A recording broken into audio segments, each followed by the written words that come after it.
Jilinganisha na mtu katika habari ya kupima kipimo cha utakatifu wako. Hautaki kujilinganisha na muombaji yoyote katika kiwango cha kupima utakatifu wako, kwa sababu huyu naye kuna mahali ana udhaifu wake, bali jilinganishe na Yesu Kristo aliyefanyika haki ndani yetu. Katika harakati za kuenea kuishi katika maisha ya utakatifu, lazima tuishi katika namna ya kutamani kiwango cha kulingana naye Yesu Kristo aliyefanyika haki ndani yetu. Amen. Aleluya. Amen. Aleluya. Amen. Anasema hivi, anenaye maneno ya adili asiwe na maneno ya kukurupuka na matusi. Maanake kinywa chako kiangalie kinanena nini mbele za watu, mbele za Mungu, mbele za watu. Hicho ndicho kitakachoamua ukae na moto au usikae na moto.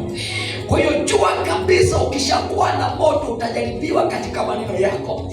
Utajaribiwa wakati wa ugomvi, utajaribiwa wakati wa ukiwa na wenzako.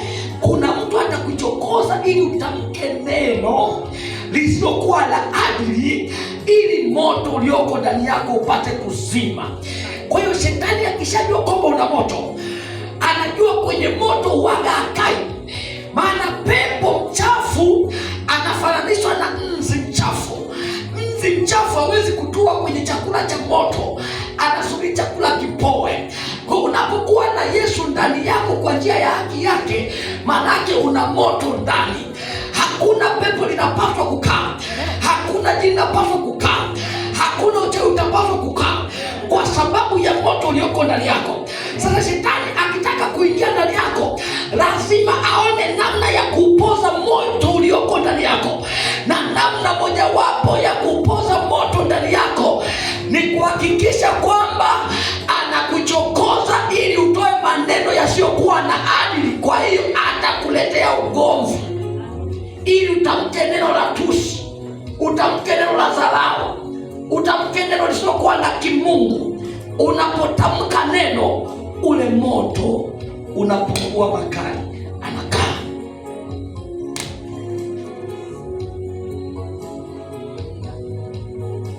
Haleluya. Haleluya. Ni yeye anaweza lao faida ipatikanayo kwa dhuluma, akumutaye mikono yake asipokee rushwa, azibaye masikio yake asisikie habari za damu, afubaye macho yake asitazame uovu. Maanake vitu vinavyosababisha uwe na moto ndani yako: moja, maneno ya adili; mbili, haki ya Mungu ndani yako; tatu, upokee rushwa; nne, anasema kwamba hautaki kusikia habari mbaya. Kuna watu wanapenda kusikia habari za kuanguka kwa watu wengine. Kuna watu wanapenda kusikia habari za kushindwa na kufeli kwa watu wengine.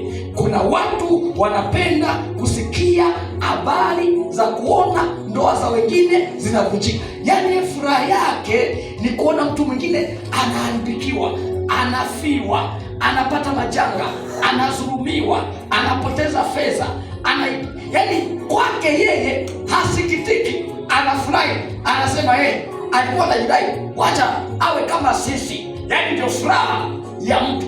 Mtu kama huyo atakaa na ubaridi kwenye mwili wake na kwenye roho yake, na kwa sababu hiyo mapepo na machawi yatamkalia, yatamfanya kuwa gari usiku, yatamfanya kuwa mafiga, yatampikia. Na huyu mtu kichwa kitauma kila siku, kumbe wenzako wanakalia kichwa chako, wanakifanya kuwa moja ya mafiga ya kupikia nyama zako. Kwa nini? Kwa sababu ndani yako una tabia ya kuona watu wengine wanaanguka na kuharibikiwa. Hauwezi kukaa na moto. Sababu nyingine, huyu mtu ambaye atakuwa kuwa na moto hatakiwi kupenda kutazama uovu. Vijana wanapenda kuangalia picha mbaya, picha za ngono, picha za uharibifu. Mama, ukiwa na tabia ya kuangalia